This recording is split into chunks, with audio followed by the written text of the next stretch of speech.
Yasmine serre sa petite fille, Hassina, fort contre elle alors qu'elle rentre chez elle. Elle habite dans un abri de fortune fait d'une bâche où elle et sa famille séjournent en tant que réfugiés. Yasmine appartient à une tribu minoritaire de Myanmar, les Rohingyas, qui a été prise pour cible en raison de leurs croyances islamiques. Tôt, un matin de septembre 2017, Yasmine s'est réveillée au son d'un hélicoptère qui tournait autour de son village au Myanmar.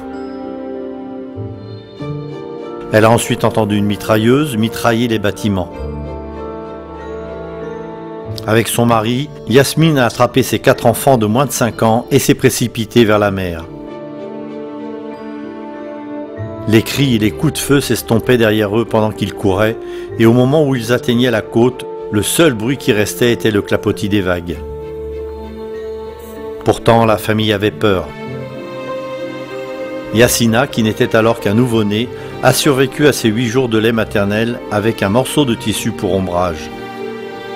Finalement, Yasmine et son mari ont décidé que la capture valait mieux que la famine. Le matin du 9e jour, la famille a fui vers le Bangladesh. Après un voyage ardu, ils se sont retrouvés dans un camp de réfugiés appelé Camp Leda, dans le sud-est du Bangladesh. L'ONG adventiste ADRA est l'une des nombreuses organisations humanitaires qui fournissent des produits de première nécessité dans le camp. Bien que la vie dans le camp de réfugiés soit relativement sûre, ce n'est pas toujours facile. L'accès aux latrines est limité, les bains privés sont pratiquement introuvables et les écoles sont inexistantes. En tant que réfugié Rohingya au Bangladesh, Yasmine n'a pas beaucoup d'options en matière d'alimentation.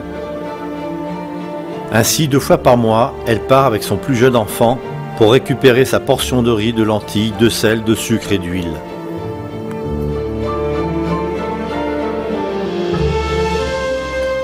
Avant l'attaque, le mari de Yasmine était un commerçant et propriétaire prospère à Myanmar.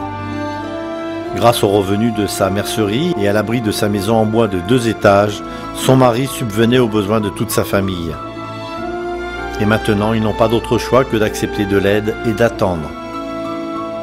Yasmine et sa famille font partie des 800 000 réfugiés Rohingyas vivant au Bangladesh et désireux de rentrer à Myanmar. En attendant, ADRA et d'autres organisations humanitaires s'efforcent de répondre à leurs besoins. Votre soutien à ADRA et aux offrandes missionnaires fait une différence tangible pour les gens comme Yasmine et sa famille.